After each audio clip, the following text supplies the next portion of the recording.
Hello, sorry about that. My recording got cut off. Anyway, so like I was saying, I marked off the check marks, so we are good to go. Other than that, we're pretty much done. The only thing left to do is to mark our spot. So this is the city of Gloomhaven, and this is where we were, up in these mountains. This is where we found the vortex. And so we are going to put our Ruminous Crypt sticker there because we have accomplished that. And it is done. In case you're wondering where we're going from here, we're going to be heading over here to 14. So up in the Copperneck Mountains, we're gonna head this way. Currently we're here in Gloomhaven, so we went back home and then we're gonna go up that way. If you want to hear the story here, it says, an incanter has been called for, so an incanter must be found.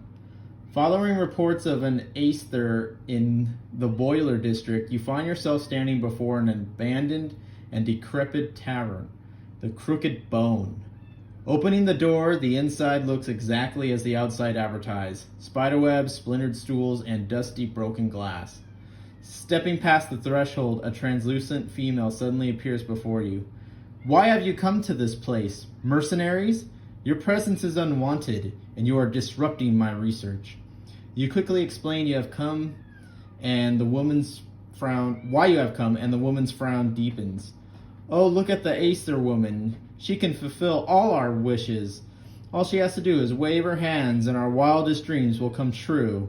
She sighs in frustration and actually does wave her hands. Leave me in peace. You don't move, she stares. Well, instead of disrupting, then maybe you could help. Scratch my back, maybe I'll scratch yours. That's how these things work, right? The woman turns and walks towards a destroyed set of stairs, but after a few steps she fades away entirely. I need an orb from the frozen hollow in the Copperneck Mountains. The woman's voice comes from directly in front of you, as if she hasn't moved at all. Bring it back to me, and I may help you. A map drops at your feet. My name is Hale, by the way. Do not come back without the orb. So we are going to the Frozen Hollow, which I said is over here, and that's where we will be going. Before we leave the city, however, we do have a city quest to do, and I'll go ahead and read that. It says, after a night of heavy drinking, you get turned around while navigating the back alleys and find yourself standing before a collapsed section of bricked out road that leads down into an underground tunnel. Fueled by curiosity and a bit of liquid courage, you descend in search of adventure. Stumbling around in the vast network of tunnels proves rather fruitless. However, until a well-concealed passage leads you to a long-forgotten stash of weaponry and dried food. This stuff could fetch a decent price at the sunken market. Or you could turn it over to the city guard, which is always in need of arms and rations. So do we sell the goods or do we donate the goods to the city? And just to save time, I'm also going to reveal our road quest that we're going to do after we leave the city.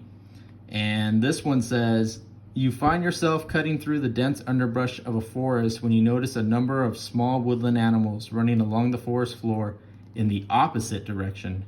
Mice, squirrels, ferrets, they all appear to be running from something up ahead of you. You are filled with a troubling sense of foreboding as you catch a whiff of smoke in the air. So do we keep moving forward or do we follow the animal's cue and run in the opposite direction?